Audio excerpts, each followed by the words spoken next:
കേരളത്തെ ഞെടുക്കിയ നെന്മാറ ഇരട്ടക്കൊലക്കേസിൽ പിടിയിലായ സൈക്കോ ചെന്താമരയ്ക്ക് ആളുകൾ ചിരിക്കുന്നതും പുതിയ വസ്ത്രങ്ങൾ ധരിക്കുന്നതുമടക്കം ദേഷ്യമുണ്ടാക്കുമായിരുന്നു.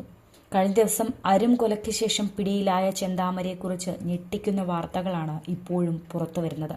സൈക്കോ ചെന്താമരയ്ക്ക് ആളുകൾ പുതിയ വസ്ത്രം ധരിക്കുന്നതും ചിരിക്കുന്നതും മാത്രമല്ല സഹിക്കാൻ കഴിയാത്തത്, ഇയാൾക്ക് വിശപ്പും തീരെ സഹിക്കാൻ വയ്യ.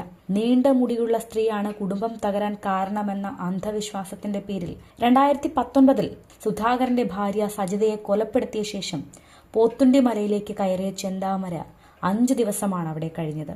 ഒടുവിൽ വിശപ്പ് സഹിക്കാനാകാതെ വീട്ടിലേക്ക് വരുന്നതിനിടെയാണ് പിടിയിലായത്. ഇത്തവണ ഒളിവ് താമസം 36 മണിക്കൂർ മാത്രമാണ് നീണ്ടത്. അതിനിടെ തന്നെ വിശപ്പ് രൂക്ഷമായി. പോത്തുണ്ടിമലയിൽ ഒളിച്ചിരുന്ന പ്രതി രാത്രി വിശപ്പ് സഹിക്കാനാകാതെ ഇവിടെ നിന്നും വീട്ടിലേക്ക് മടങ്ങും വഴിയാണ് പോലീസിന്റെ പിടിയിലാവുന്നത്. ഇയാൾ മനസ്താപമില്ലാത്ത കുറ്റവാളിയാണെന്നാണ് പോലീസിന്റെ റിമാൻഡ് റിപ്പോർട്ടിലും പറയുന്നത്. ഇയാൾക്ക് ചെയ്ത കുറ്റകൃത്യത്തിൽ യാതൊരു കുറ്റബോധവുമില്ലെന്ന് മാത്രമല്ല, കൊലപാതകം കൃത്യമായി നടപ്പാക്കിയതിന്റെ സന്തോഷവുമുണ്ട്. മന്ത്രവാദം ചെയ്തതുകൊണ്ടാണ് ഭാര്യ തന്നെ വിട്ടുപോയതെന്നാണ് ഇയാൾ വിശ്വസിച്ചിരുന്നത്. ഇതാണ് കൊലപാതകത്തിലേക്ക് നയിച്ചതെന്നാണ് പ്രാഥമിക നിഗമനം. കൊല നടത്തിയത് കൃത്യമായ ആസൂത്രണത്തോടെയാണ്. അരും കൊലയ്ക്ക് കാരണം പ്രതിയുടെ പൂർവ്വ വൈരാഗ്യം. പ്രതി പുറത്തിറങ്ങിയാൽ ഒരു പ്രദേശത്തിനാകെ ഭീഷണിയാണെന്നും റിമാൻഡ് റിപ്പോർട്ടിൽ പറയുന്നു. തന്നെ എത്രയും പെട്ടെന്ന് ശിക്ഷിക്കണമെന്നാണ് പ്രതി മജിസ്ട്രേറ്റിനോട് ആവശ്യപ്പെട്ടത്. 100 വർഷം ജയിലിൽ അടച്ചോളൂ എന്നും എല്ലാം ചെയ്തത് ഒറ്റയ്ക്കാണെന്നും ചെന്താമര പറഞ്ഞു. മകളുടെയും മകന്റെയും മുന്നിൽ തല കാണിക്കാൻ പറ്റില്ല. മകൾ എഞ്ചിനീയറെന്നും മരുമകൻ ക്രൈംബ്രാഞ്ചിലെന്നും ഇയാൾ മജിസ്ട്രേറ്റിനോട് പറഞ്ഞു. രാത്രി പിടികൂടിയപ്പോൾ പോലീസുകാരോട് ചെന്താമര ആദ്യം പറഞ്ഞത് ഇങ്ങനെയാണ്: വിശന്നിട്ട് വയ്യ, എന്തെങ്കിലും കഴിക്കാൻ വേണം.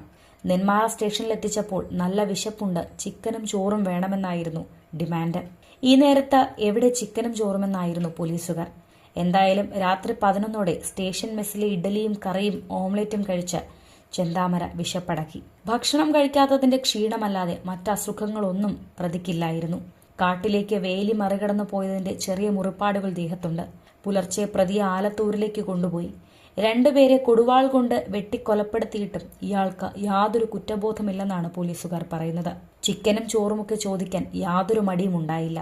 ചെന്താമരയ്ക്ക് 2 ദിവസത്തിൽ കൂടുതൽ ഭക്ഷണമില്ലാതെ പിടിച്ചു നിൽക്കാൻ കഴിയില്ലെന്ന് ചെന്താമരയുടെ കുടുംബം നൽകിയ വിവരപ്രകാരമാണ് പോലീസ് കരുക്കൾ നീക്കിയത്.